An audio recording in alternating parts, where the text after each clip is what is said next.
おはようございます。キャスティングの対応ルアーがどのあたりが使いやすいかっていうあたりを、チェックしていこうかと思います。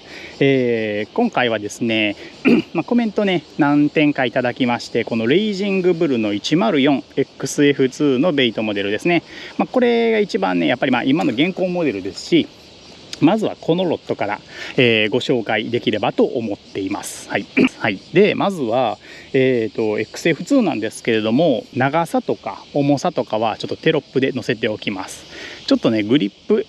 トリガーからグリップエンドまでの長さが少し他のレイジングブルに比べると短くなってます。ほんの少しですね。はい、で、フォアグリップはねだいたいこれぐらいの長さですね。はい、これも載せておきますね。で、センターバランス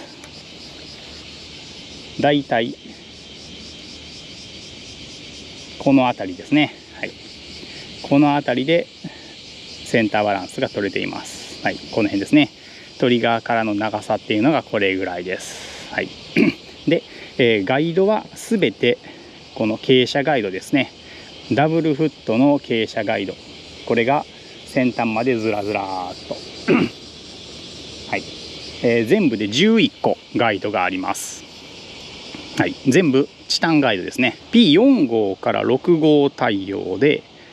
ルアーのキャストウェイトが40から 140g。 じゃあねこれを投げていこうと思いますが、今回はブルーヘブンマグの 75XH に P6 号 300m で、リーダーはフロロの100ポンドを、10m で組んでます。40g から投げれるんですけど、ブルーヘブンマグが、そもそもね大きいリールなんで、ちょっと 40g はねさすがにちょいきついんで、はい、これで、こういうタックルを使われる方は結構その、ルアーとかにもねこだわりのある方もいらっしゃるかなと思いましたので、今回はこんな感じで、基本はウッドルアー、ポッパーはガラムをほとんど、一部ちょっと違うのが入ってますけど、基本ガラムで、ペンシルは、ガンマを一応準備してきました。1個ブルーフィッシュが混じってますけど、ちょっと重さが僕持ってないんで、はい、あと一応2種類の、ミノリスペクトとボアですね、重さ違いぐらいの感じで持ってきたのと、あとジャークベイト系 60g ぐらいと 80g ぐらいのやつと一応持ってきてます。でポッパーは基本は順番に重さ違いでずっと持ってきて、ペンシルもある程度重さ違いで持ってきてます。はい、で軽いところからいこうかな。これガラムの445が結構軽いです。フック込みでこれ 50g ぐらいです。はい、なんで本体重量 40g 台なので、この辺が最軽量かなと思います。結局リングとしてはねこういう接続になりますね。はい、はい、じゃあちょっとこれでやってみましょう。では、キャスティング軽い方から順番にとりあえず投げていってみたいと思います。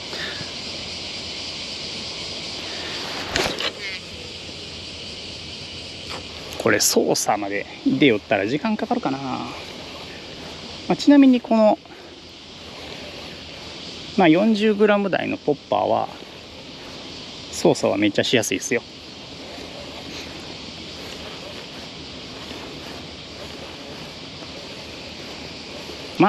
ざっくり 70m ぐらいは飛びそうやね。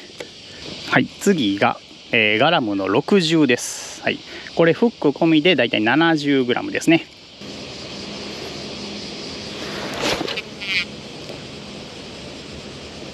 はい、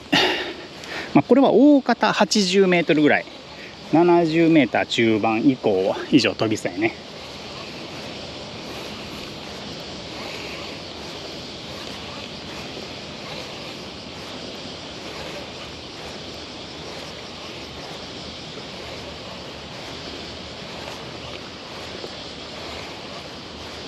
次ガラムの75です。はい、これがフック込み 90g ぐらいですね。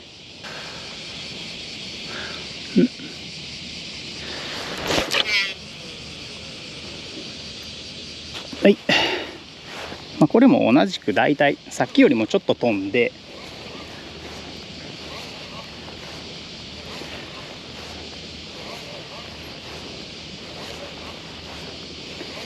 80メートルぐらいかな。非常に使いやすいです。投げやすいです。使用ルアーの感じとしても別にね、50g のルアーも全然普通に投げれたし、今のねこの 90g ぐらいのルアーもほとんどね投げてる感覚、操作してる感覚変わんない感じでいけます。飛ばせそうやけん、もう一個だけねブレーキ緩めて投げてみましょう。ほい。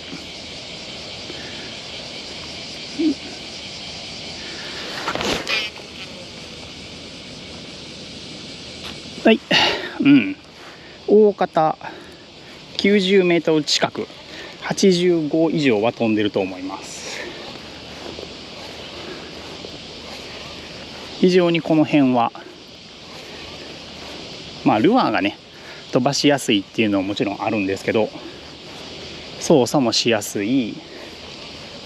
で、ルアーの引き抵抗感、ポッパーの引き抵抗感も全然問題ない、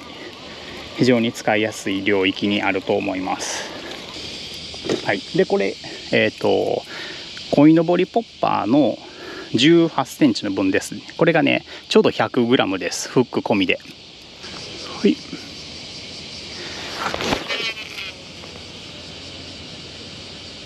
はい、むっちゃ飛んだめっちゃ飛びました。90メートル行きましたね。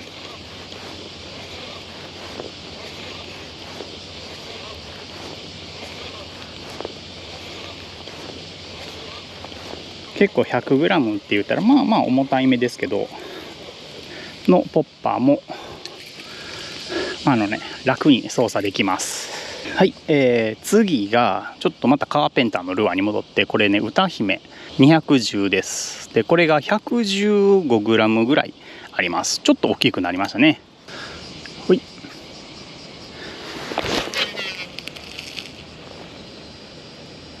はい、こんな感じです。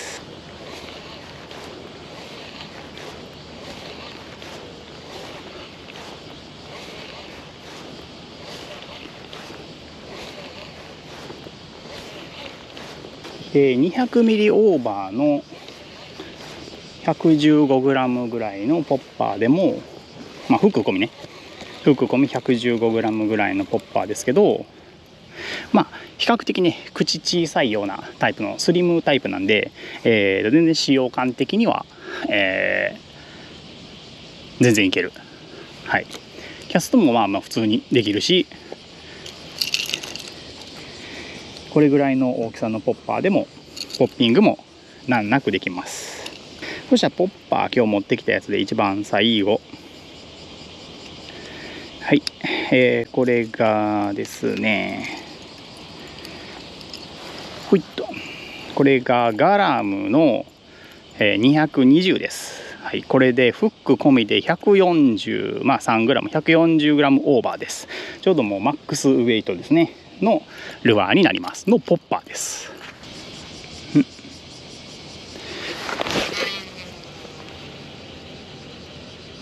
はい、はい、全く問題なくキャストはいけます。で今80メーター以上飛んだ状態からポッピングしてますけど、普通にこう横方向にねライビングペンシルと同じような感じで引いてますけど、別に問題なく、このスリムタイプのポッパーであれば、マックスウェイト付近のルアーも難なくポッピングできます。てか操作は普通にできますっていう感じですね。で、今これちょっとねルアーを操作して、一つ感想ですけれども、このクラスマックスウェイトクラスのこのクラスとキャスト感で言うとそうやね、まあ 70g ぐらいになるともうドンピシでバシコーンと飛びます。でさすがに 50g はちょっと飛距離は落ちますけど、それでもまあ 70m ぐらい、ライン出てますんで、60m 台は十分飛ばせるんで、全然使用上問題はねないかなと思います。で、ルアーの操作感、別にこれもこの弦 50g ぐらいの、ポッパーも 140g ぐらいのポッパーもそんなに操作感変わらずできます。これがすげえです、マジでこれ。はい。ポッパーはそんな感じ。はい、ポッパーね、使ってみて、結構もう下限値付近から上限いっぱいまで投げやすさはね、そんなに問題ないです。大体、60、70g ぐらいあると、80m 級のキャストができるんじゃないかなと思うんで、かなりね、竿に乗りますし、別に 50g ぐらいの下限値付近のルアーでも、結構ねそこそこ飛ばせるので、非常に使いやすいし、下限値のルアーから上限のルアーまでほぼね同じような感覚でこう引いてきて、全然ね不満がないです。はい、いい感じです。はい、じゃあちょっと今度はプラグ投げてみましょう。これでね、17センチ 60g ぐらいのルアーでフック込みで 70g ぐらいのペンシルです。ここからペンシル投げてみます。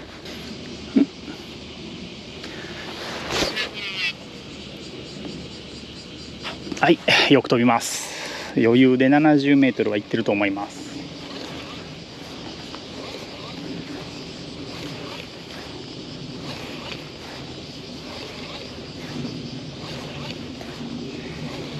で140g とか投げれるようなで、ポッパーもね操作できるようなロッドですけど、比較的軽いめのペンシルとかも全然操作は普通にできます。この辺はね適合ウェイトないなんで、ほら使えて当たり前なんですけど、ちょっともうちょい軽いやつとかがねあればよかったんですけど、私持ってないんですよ、あんま軽いペンシルってなんでこれが一番軽いんで、これで勘弁してください。ちょっと今ここで投げないですけど、ララペンの150とかであれって 50g ちょいぐらいだと思うんですけど、あれだとちょっと軽いかなって感じがする。ペンシルとしての加減としては、本体 60g ぐらいからの方が使いやすいかなと思いますね。あんまり軽いこの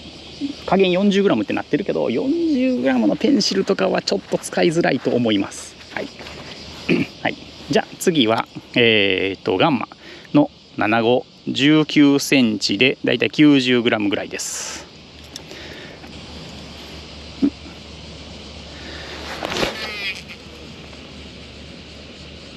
はい、これも非常に投げやすいですね。やっぱりこれぐらいの重さになってくると飛距離も 80m 台が普通に投げてくれるかな。ちなみに今日は無風ですね。風がもうない、あってもそよ風程度、どっちから吹いてるのかもあんま分からんぐらいのそよ風。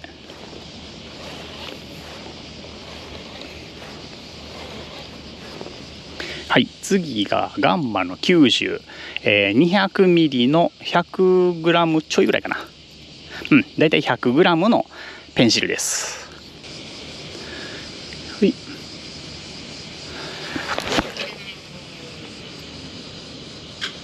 はい、気持ちよく飛ぶね、この辺になってくると。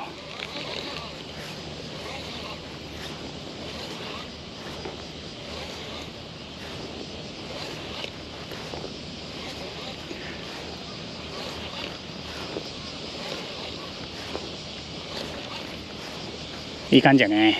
めちゃくちゃ飛ばしやすいです。ルアーの操作感も、すごく軽やかですね。やっぱりね、ポッパーは引き抵抗感あるけど、それでも普通にアクションできる。ペンシルはもうね、抵抗感的に言うとかなり軽め。このロットで 100g のペンシルを操作、80m 先とかでこうアクションしても、かなりこうティップにバシッと芯がある感じで、かなり軽い操作感でアクションができますね。このくらいだと。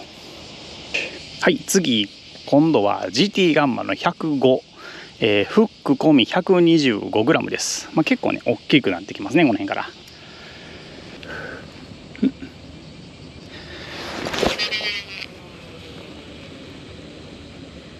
はい、これもピンクラインが半分ぐらい出てるんで、1、2、3、4、5、6、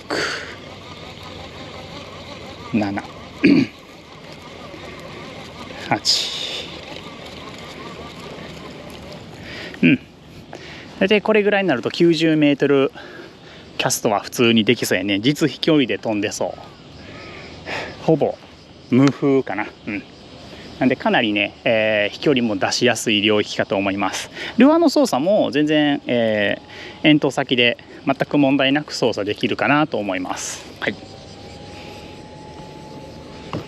この辺のルアーでもそんなに重くは感じないですね、ルアーの操作感ね。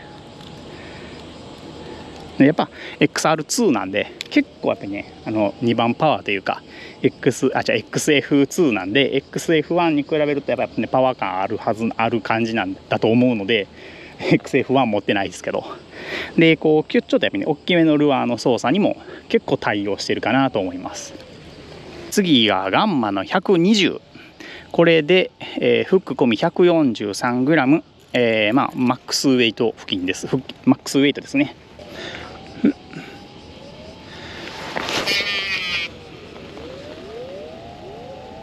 はい、これもちょっと今指でサミングしちゃったけど全然問題ないです。はい、飛距離も出しやすいし、投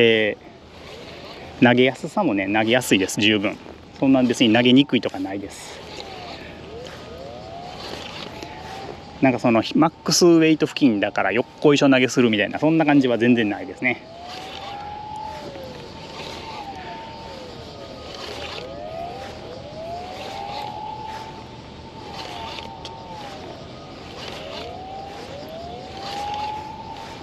で、この 140g のペンシルもポッパーができるんで当たり前ですけど別に全然操作感問題なく操作できます。すごくね軽く感じるんで、竿としてはやっぱりね強いかなと思います。結構強いかなと感じるんですけど先ほどのポッパーと同じくこのガンマの120クラス、このかなり大きめの 140g とかねあるようなペンシルと最初に投げたこれブルーフィッシュですけど17センチ 60g ぐらいのこれのね大きさの違うルアーで操作感ほとんど変わらない。はい、同じ感じでこうね引いてこれるんで、これがねかなり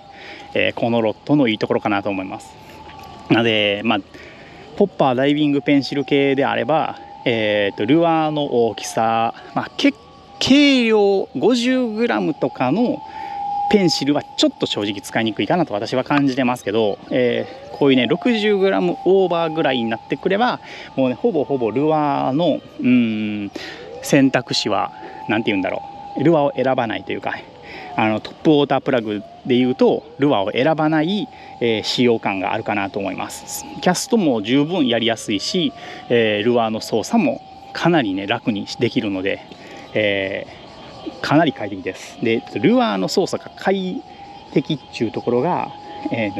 結構ロッドのバランス的なところがあってこう下方向にこうねジャークするじゃないですか。その時のこのロッドのこうなんだろう、センターバランスうんぬんかんぬんじゃなくて普通に先端側がねこうシャキッとしてて軽さを感じるんで、こう操作している時の軽さっていうのかな、それがすごくある。であんまりにもこう柔らかくてだるかったりしてこうバットベリーの方までグニュンって曲がりながらこう操作しちゃうとやっぱそれはそれでしんどいじゃないですか。ある程度シャキッとしてて、けどティップはスッと入るからルアーの操作っていうのがすごく楽もうそれがね、今過去作であったレイジングブルシリーズいろいろ使ってみましたけど、もうダントツでこれが使いやすいです。はい、トップウォータープラグの操作っていうんであれば、もう間違いなくこいつがめちゃくちゃいいです。はい、なんでルアーをね、軽いのから重いのまで投げられるっていう性能のために結構ベリーバットがギューンと曲がって投げる、そういうねで操作する時もグイングインって曲がるっていうのだとちょっとやっぱね使いにくさっていうのがあるんですけど、そこが、非常にねいいかなと思いますので、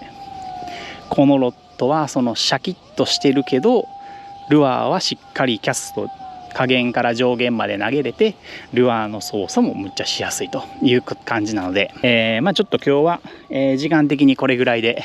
これから仕事行かないかんのでこれぐらいで終わりたいと思います。明日はこれの、シンキングタイプのルアーと、ミノジャークベイト系、あと、メタルジグの操作感について、やってみたいと思います。このロッドでメタルジグの操作感ってどんな感じかなっていうのをチェックしていこうと思います。というかご紹介しようと思います。はい。で、40g から 140g まで対応のロッドなので、ジグの軽いところから重いところまでで、どの辺だったらね守備範囲なのかなっていうのをね見ていこうと思います。じゃあまずは、40g のメタルジグからいってみたいと思います。ラインシステムは同じ PE65 に、リーダーフロロ100ポンドなんと 10m なので、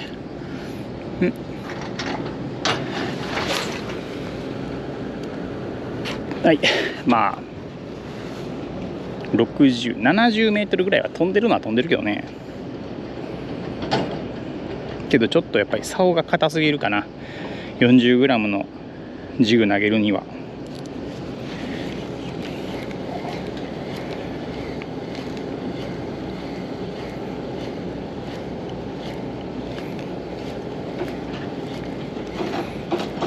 ジグしゃくるのはいけるかな。ちょっと硬いけどいけんことはない。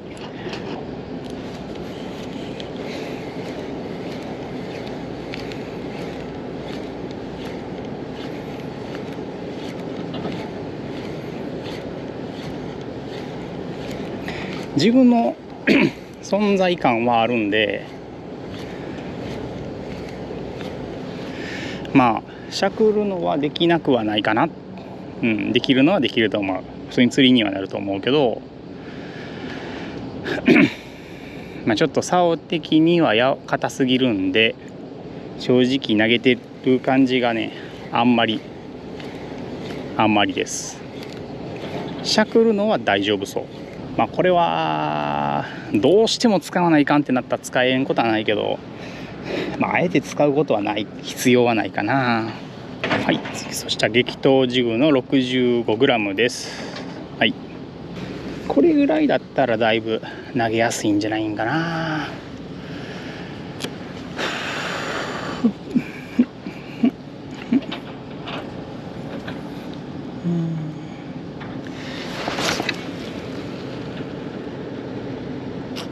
一気に投げやすくなったね。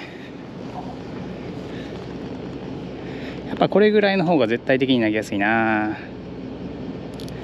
飛距離も一気に伸びて、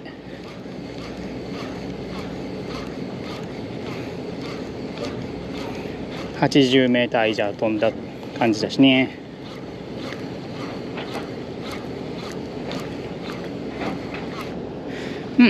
しゃくりも普通にいい感じ。もう一丁緩めてもう一投投げてみようかね。ほい。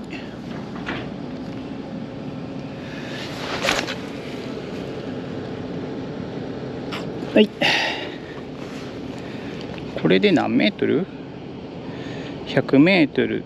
これピンク全部出たら 100m やけん、90m ちょいぐらいは 65g のジグで飛ばせるけん、ブレーキ結構強めにはしてますけど、まあ実用範囲になるよね。40g はちょっと実用的じゃないかなって感じでね。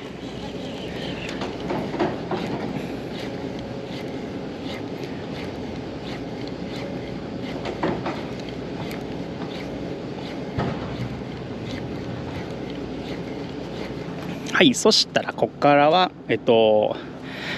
マックって言って MC ワークスのメタルジグがあるんですけど、これを結構私好きで使っているんで、これを使っていきます。ターマックの 70g、まあ、こんな感じですね。はい、でこれからいってみましょう。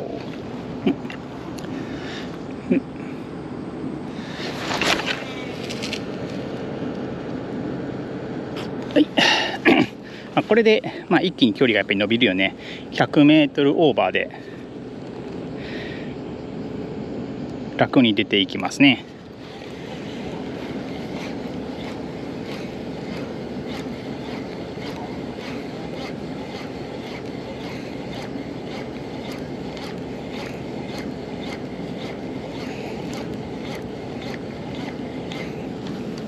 でジグ自身が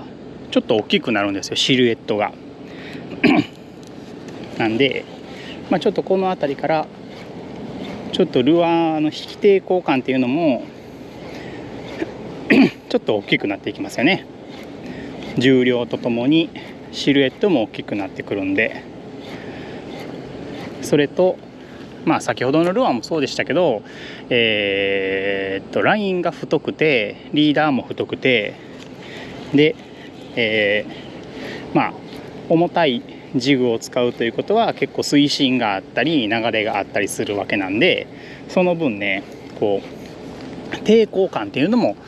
増えてくるわけですね。でそうなってくるとその 40g、60g のジグを使ってた時とはちょっと使用感が少し異なってきやすいわけですね。今のこの 70g やは全然いいんですけどはいこれはね全然大丈夫そうですね。はい、問題ないです。普通に使えると思います。じゃあもうワンランク重くしてみましょう。激闘ジグとかに比べると少しねシルエットが大きいのと、こう面積も表面積にちょっと大きいですね、このタイプのこのジグは。それが好きで使ってるんですけどね。はい、ということで今度は 90g のターマックでいってみたいと思います。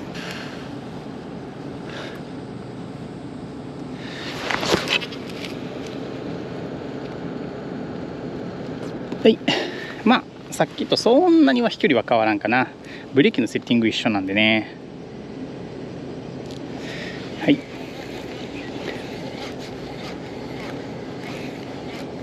この辺から結構ジグの抵抗感が増えてきますね。やっぱりちょっと重く感じる。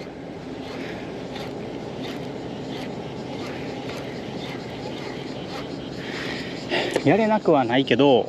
結構やっぱりティップアクションでティップがピュッと入っちゃうんで、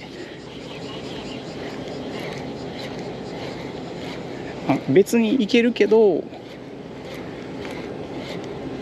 ちょっとティップアクションすぎてやりにくさがあるのと、あとプラスジグの抵抗感重みが増えてくる割に、ベリーこの辺までは結構シャキッとしてるんですよ。なんであんま曲がらない。曲げテストを見ていただいても分かると思うんですけど、比較的このロッドは、負荷をかけてもベリー部分が結構強いので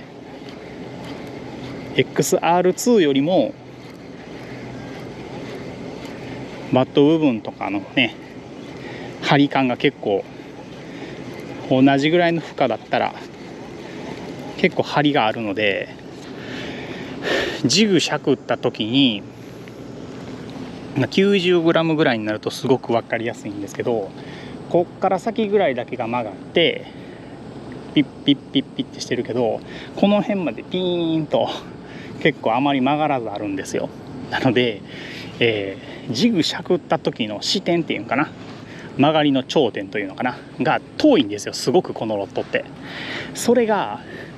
プラグを引いてる時は感じないんですけど、ジグをこう上方向にしゃくったりすると結構それがね遠くにあって、ちょっとで、抵抗感も結構増えてくるんで、結構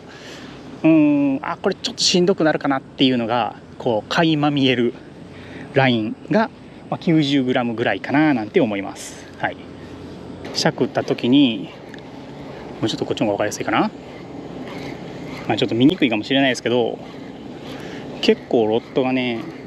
割とシャキンとしてるんですよ。なんで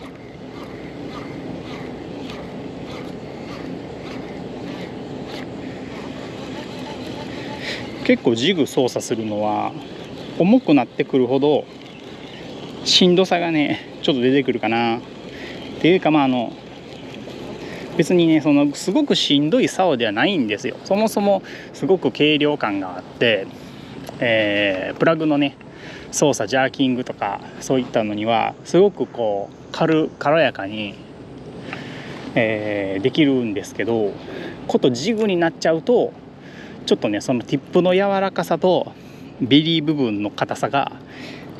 ジグ操作に少しちょっとね、しんどさを与えちゃうかなっていう風に感じます。はい、でもこれぐらいだったら全然別に全然できるかなっていうね領域ではあります。次はターマックの 120g、 結構大きさも大きくなって、重量感も増えてきましたね。はい、じゃあこれはどうか見てみましょう。ロッド的にはね、キャストウェイトでいうと全然、適合範囲内で、プラグの操作とかはすごくしやすいルアーの重さの領域でしたね。けどジグではどうでしょうか。よいしょ。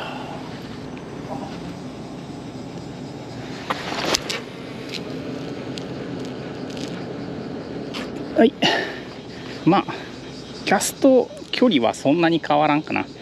100m ちょいぐらい、今投げた感じでは。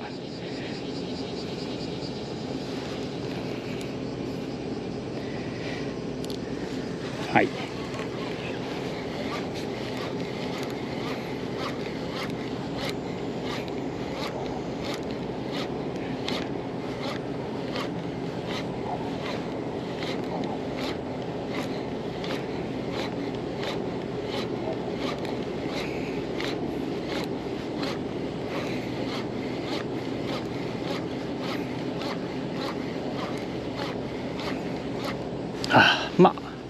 できなくはないです全然。120g でも。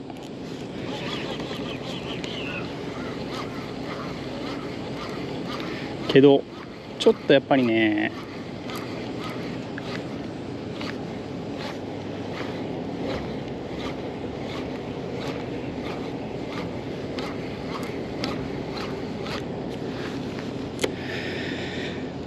少ししんどさはやっぱあるかな。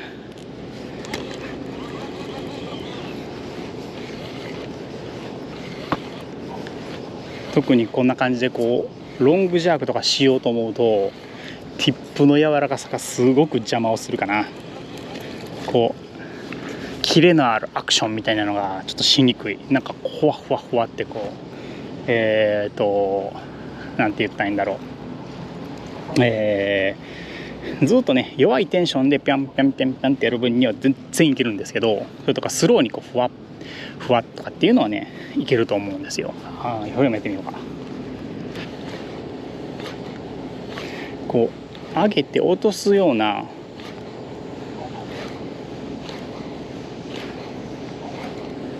感じだったら別に使えなくはない。それでもやっぱりねティップがピッて入るのでちょっとこう移動距離も長い上に結構やっぱ視点が遠いのがちょっとやっぱきつさを感じるかな少しね。107の XR2 とか使ってるとこっちの方が全然楽ですけど、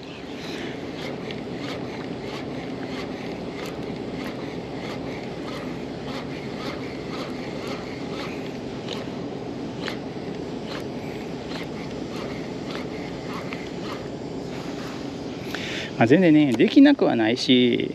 まあ1本でやるんだったら別にこれでやりますけどね、全然。まあけどまあ、プラグを使ってた時のような軽快さとか、快適さっていうのは、まあ、ないかな正直ね。まあ、別にこれでもできるけど、あんまりこう向いてる竿の調子ではねないです、はっきり言いますが。はい、じゃあ次はちょっとね、ウエイトがキャストウエイト範囲よりもちょっと重くなっちゃいますけど 150g ですターマックで、ここぐらいまで重くなってくるとこのグリップエンドまでの長さっていうのもちょっと短いので、超重量級、まあ、この竿でいうところの、まあ、130g150g とかってなってくるとやっぱ、ね、ちょっとこのグリップのエンドの長さ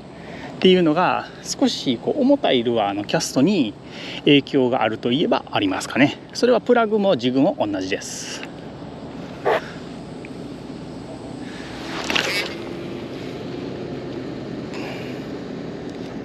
まあ投げれるんですけどね、別に問題なく。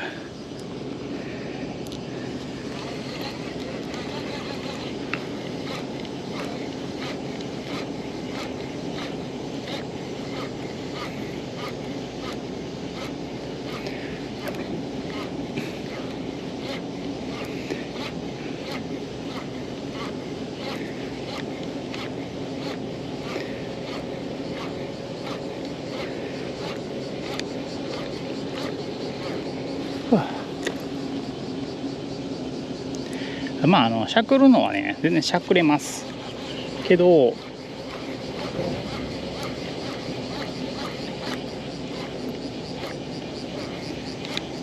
快適じゃない、はっきり言って。まあ 150g のジグはそもそもあんま快適ではないけど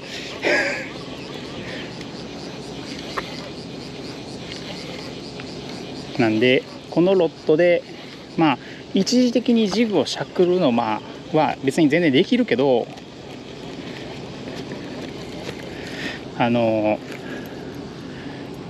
向いているロットではないので、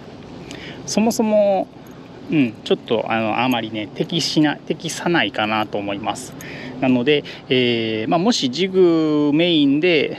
タックルを組むんであればもう1本、竿は用意した方が絶対いい。その方が快適けど、まあ実装とかで1本しか竿を持っていかなくて、その中で、まあ、ジグもローテーションの中に組み込むっていうのであれば、まあ全然そうやね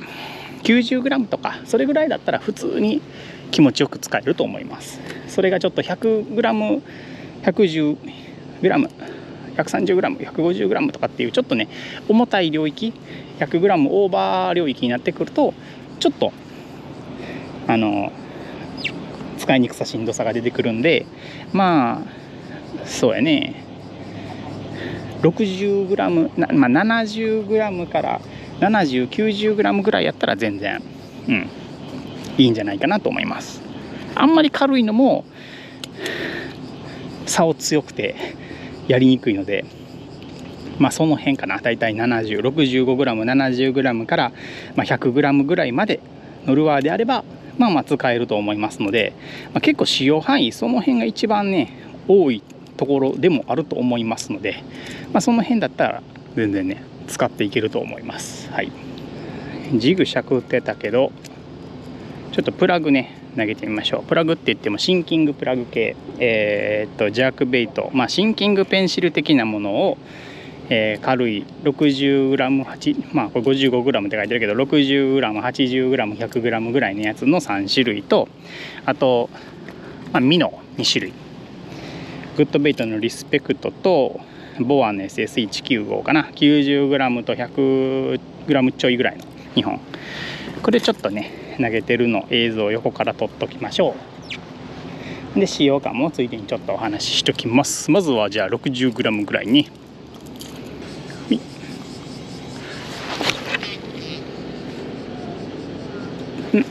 まあ全然投げれるやん、いい感じやん。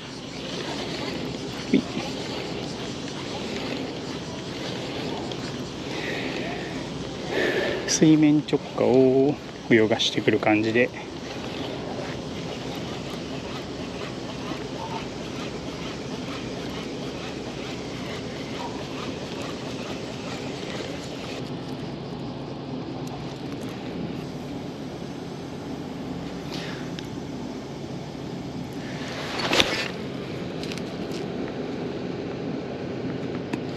いい感じ。よく飛ぶ。これ何メートル飛んでる？60、70、80、80メートルぐらいか。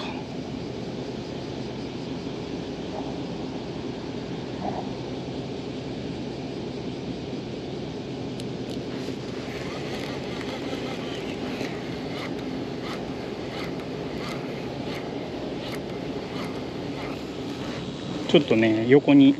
他の釣り人さんがいらっしゃるんであんまり喋ってないですけど、キャストはねすごくしやすいで、ルアーの操作に関しても、これ 80g ぐらいなんですよ。フック込みでね 80g ぐらいなんで、これぐらいだと全然しゃくってくるのも普通にやりやすいけど、ジグと一緒で専用のねタックルというかジグとかをこうしゃくってくるようなタックルで やる方が、楽は楽やし、こうキレも出るんで、その辺は、全然可能だけど、超快適っていうかね、その抜群の操作性があるっていうもんではないけど、こう横方向とかね下方向にジャークするのにはすごくね使えます。 100g オーバーに、これ90ってなったんですけどこれだいたいフック込みで 105g なんで、こ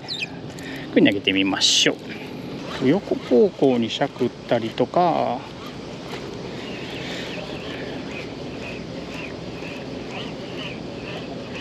下方向に動かす分にはそんなに問題点は感じんけど、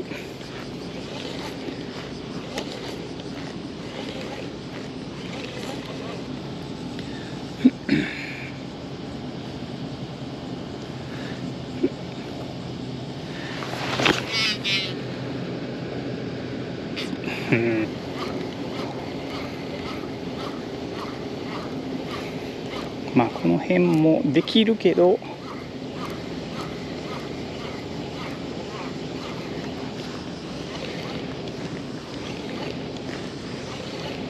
ちょいもたつくよね。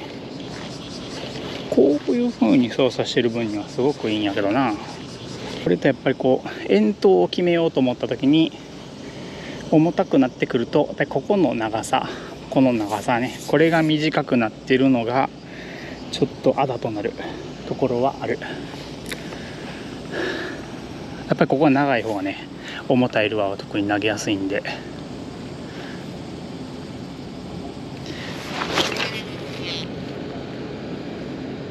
別に投げれないとかじゃないけど、なんでこのロッドはまた後でもお話しますけど、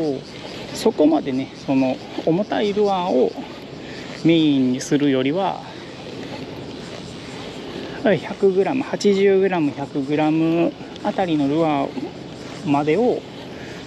いかに軽く快適にっていうようなタイプのロッドとして使った方がよりこう優位性があるんかなと思いますね。別に全然プラッグだったらもっと重たいルアーも操作は全然できるけど、やっぱ投げるのがね、はい、これミノ 90g ぐらいあります。フック込みでリスペクトですね。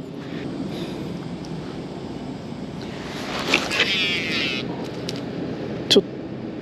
と暴れたよ。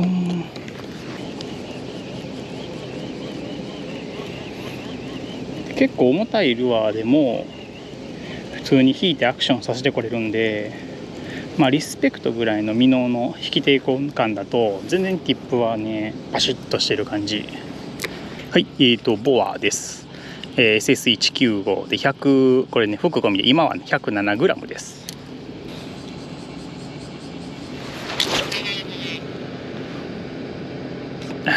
いいね、投げやすいです。でボアの SS195 を引っ張ってる感じで、ティップの感じね、な感じ。全然ちょうどいい感じでね。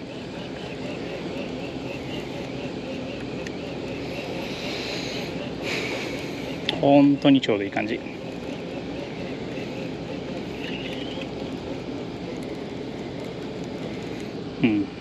綺麗に泳がせれるかなと思いますよ。で、こう下方向への、トゥイッチというかジャークというか、これも問題なくできると思います。これくらいのルアーの抵抗感だと何の問題もないかなと思います。ちょうどルアーの泳いでる感じも心地よく伝わってきていい感じじゃないでしょうか。結構今流れがギューッと効き始めたけど使いやすいと思います。はい。ただその強い流れの中でね、バシバシバシパンパンパンってこうね、横に飛ばそうかなみたいな感じだとちょっとやっぱ細木が柔らかすぎてそれはやりにくいんかな。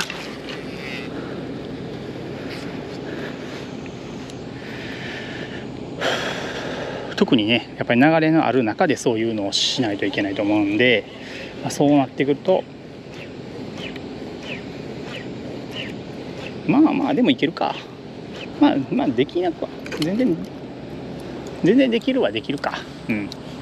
大丈夫やと思います。はい。今回はこのね、レイジングブルの 104XF2 がどんな感じのねキャストと、ルア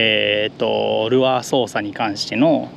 感触かっていうのをねちょっとご紹介してみました。で、このロットのその最初にね特徴をちょっと上げたと思うんですけど、ここの長さがね他のレイジングブルよりちょい短いんですよ。でこのちょい短いのが操作性をすごくよくしてるんですけど、超重量ルアー、このロットでいうところの 130g、150g クラスになってくるとこのちょい短いのがちょっと投げるのに、遠投させたりとかね力強く投げようと思った時に少し他のロットに比べると、フィーリングとしてはやりにくいかなと、若干短いだけなんですけどその若干がそういう風に感じ取れる、なので、重たいルアー 130g 以上のルアーをバンバン使っていくんやったら、このロットじゃなくてもいいんじゃないかなと思います。ただ、日常的には使うのは例えば 80g、100g とか、もうちょっと軽い 60g も全然いけますけど、そういうところを使っていくようで、それにロテーションの一部分としてその 130g とか 140g っていうようなクラスのルアーもちょいちょいこう混ぜていこうかなっていうぐらいであれば全然仕様としては問題ないし、ルアーをジャークとかねでこうさばいてるこの操作の時には、そのぐらいのルアーの大きさのルアーであっても全く問題なく操作ができるので、そこはね非常に守備範囲の広いロットかなと思います。だいたい私のイメージ的には投げやすくて操作もできやすいっていうのでいうと、60g かな 60g 以上かなで、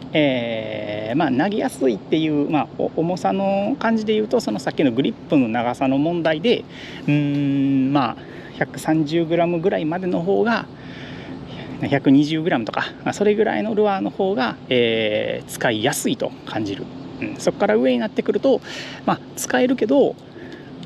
使えるし操作は全く問題ないけどずっとキャストをするっていうことを考えるともうワンランク強い竿とかここのグリップのちょい長い方の竿の方が向いているとは思います。はいで、シンキング系のルアーに関しては、だいたい 100g ボーダーラインぐらいでいいかなと思うんですけど、それ未満のルアーであれば全然ねしゃくったりジグとかシンキングペンシルとか、そういったものをこうしゃくり上げてきたりとかっていう操作も全く問題なくできるんですけど、100g 超えてきだすとやっぱりこのティップの柔らかさがはっきり言って邪魔になってくるので、ティップの柔らかさが邪魔なのとベリーまでが結構シャキンとしてるんでやっぱりちょっとこうね視点が遠いので、ちょっとしんどさがある。プラスティップの柔らかさがジャークのキレをなくしちゃうっていうところがあるので、100g 以上のメタルジグであったりとかシンキングのペンシルみたいなものを使おう。しゃくるんね、普通にこう横引きとかまっすぐちょんちょんちょんちょんでは全然問題ないんですけど、こう水圧かかってるルアーをパンパンってこうしゃくり上げてきたりしようと思うとちょっと使いにくいかなというところがあります。なんでその辺が、このジグメインロッドみたいなものがもう1本あった方が非常に快適にはなるとは思いますけど、この1本でかなりね守備範囲広くやれますので、非常にこう特に軽量ルアーへの操作がかなりねいけるので、そこがね楽。やっぱり使っててこうちょっと60g とか 70g ぐらいのルアーでやっていいのかな、もうちょっとねルアーサイズ抑えようかなみたいな時にもすごくその快適性があるので、それが非常にこう便利かなと思います。っていう感じですかね。簡単ではありますけどね、この、104XF2 の、キャスティングとルアーアクションインプレッションっていう感じでした。ではさよなら。でどうしようかな。次104の XF2 のご紹介はもうこんで終わりで、次ねどうしようかな。同クラスのロットで言ったら雨がパラパラ来たな、ちょうどよかったな。リップルフィッシャーのランナーエクシードの 107BH がちょっとこれと同じようなねこのスペックというかロットなんで、その辺の全然ね性格が違うんで、そこをちょっとご紹介する動画を作ってもいいかなと思いつつ、どっちがいいかな皆さん。それか、そのどういう同じようなスペック表記やけど何が違うんだっていうところの動画にするか、もしくは今回プラッキングスペシャルな感じのロットなんで、じゃあジグ使うんだったらどんなロットがええなっていう話の方がいいのか、